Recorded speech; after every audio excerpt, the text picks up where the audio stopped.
All right, so this is a screenshot of my graduate research page. You can find this at sarahforsberg.wixsite.com/forsbergart. It gives a little bio about me, but this picture is actually from Namibia. I went there last year to visit as I lived there right after college for about 2.5 years serving in the Peace Corps.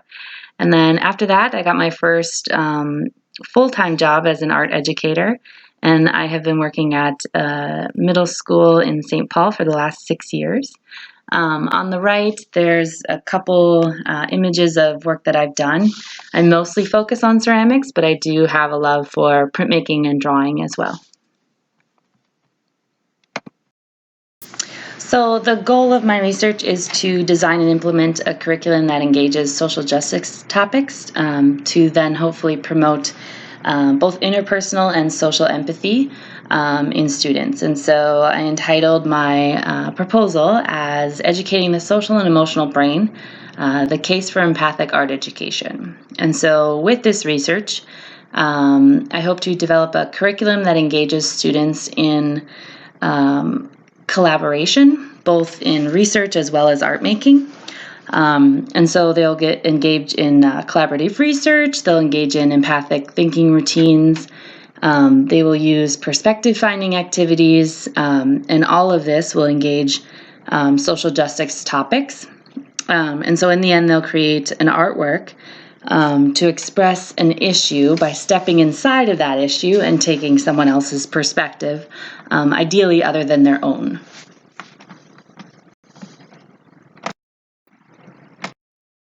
So the rationale of my research mainly focuses on the need of our society as a more pluralistic society to understand and empathize with each other more. And so I like this quote from Jeffers. He said, "Indeed, an openness to others and their ideas, or what can be called empathy, is fundamentally important in art education." And he points to that it's probably now more important than ever as we living in a globalistic society, and we must learn to cross political, religious, and cultural divides. And so the rationale and connections I have for this is that basically anyone can benefit from the ability to connect empathetically with others. And it's important skill, especially living in a global economy. Additionally, connecting with others and caring about others' well-being is critical to our lives, and it makes us thrive as a society.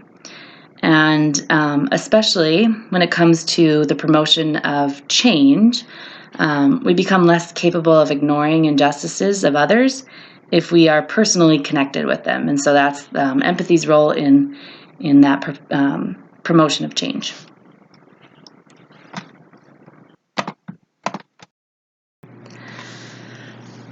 All right, so my research questions mainly focus on the area of social empathy. So what does a curriculum look like that promotes interpersonal and social empathy by using the social justice content?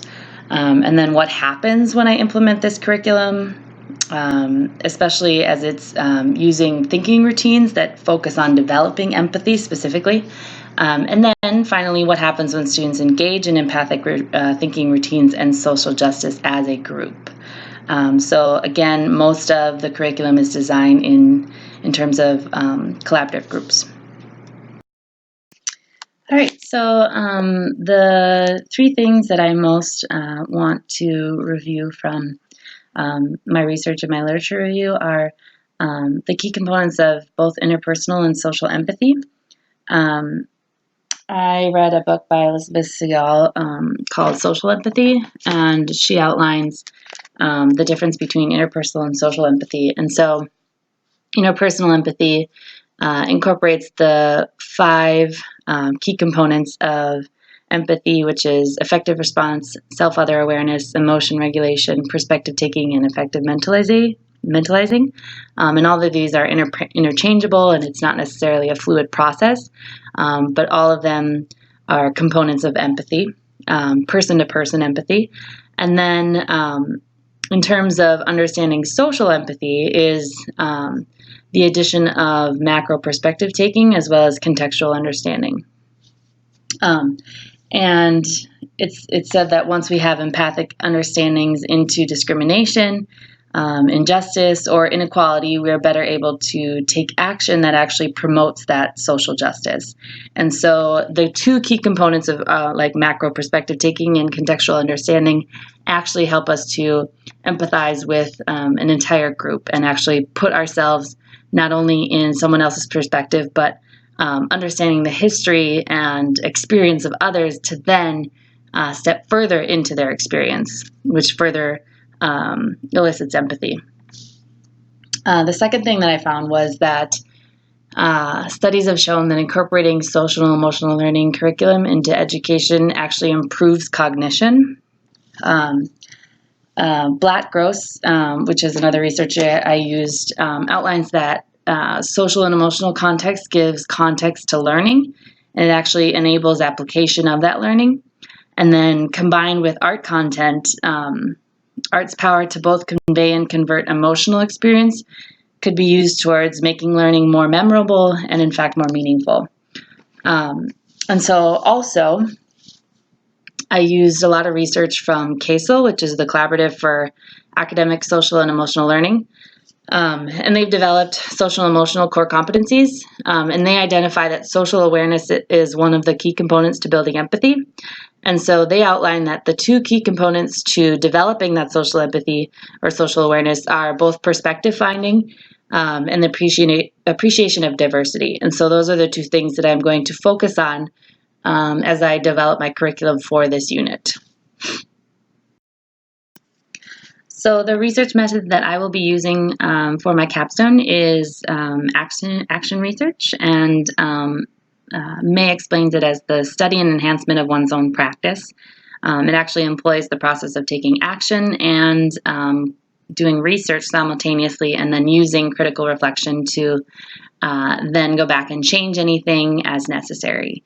And so I will be implementing that with my curriculum in this social justice unit. And I plan on doing this with my 7th and 8th graders. The name of the class is Middle School Art, and so it's a combined group of 7th and 8th graders with varying abilities. And I will also need to be getting IRB approval because they will be the subjects of my research study. So the data that I plan on collecting will all be qualitative data, and I will use this to analyze in my research study. So I will be collecting student observations, both from structured time where I'm giving them directed tasks and directed questions, as well as directed answers from group activities and stuff like that, as well as unstructured time where it's just kind of like their organic conversation as they are completing their research and doing their artistic processes. I'll also be collecting student reflections. I'll also be doing student surveys, both pre and post surveys. I will be taking field observation notes. I'll do, at the end of every unit, I have them complete artist statements, so those will also be part of my data collection, as well as student interviews. And then they're also going to be completing presentations and artwork, so this will all be data for my analysis in the end. I also plan on keeping a teacher journal separate from the field observation notes for each day, and that will mainly be where I reflect on the personal strengths and weaknesses of the lesson and how I perceive them. So in terms of data analysis, I plan to take pre and post surveys from students to analyze and compare findings as my curriculum progresses. I also plan on using student brainstorming mind maps and variation sketches as evidence of idea progression, and I plan to do that both pre and post as well to compare with the ones that were done before they used collaboration research and did all of their perspective finding strategies and looking in strategies. And so hopefully I can compare that to use that qualitative data. And then I also plan to implement an inductive analysis in the first part of my research. Miriam and Tisdale suggest that The analysis strategy should be more inductive at the beginning of your research, with the goal of looking at bits of pieces and then kind of finding bigger themes and categories to fit them into. And then as the kind of unit or study progresses, then to take more of like a deductive approach to find evidence to support your final standings and findings. And so I plan on using that type of reflection and inductive initially to do my analysis. So what's next? I plan on implementing this during the spring A semester. So it's coming up very quickly. So I need to get through the IRB process and get things rolling. But I still need to do more research about what specifically this curriculum looks like. And so mainly the objectives I need to focus on are how to engage interpersonal and social empathy within a curriculum, and how to communicate that effectively and have it be a very communicable objective to the students. And I also need to figure out how to develop and practice perspective finding and appreciation for diversity. I will be using visible thinking strategies from the Harvard School to help me with that, but I also need to find more resources to help me in that endeavor. And then I also need to allow for the development of social empathy with a limited proficiency in research abilities. I am teaching 7th and 8th grade, and so they don't have a lot of researching background. However, they're also English language learners. I have a high degree of English language learners in my classroom. So incorporating that scaffolding to help them truly get to that and like socially empathic place where they can actually find that real perspective finding. So those are the things that I need to investigate further to then come up with my curriculum. So that's about it. Thank you for listening.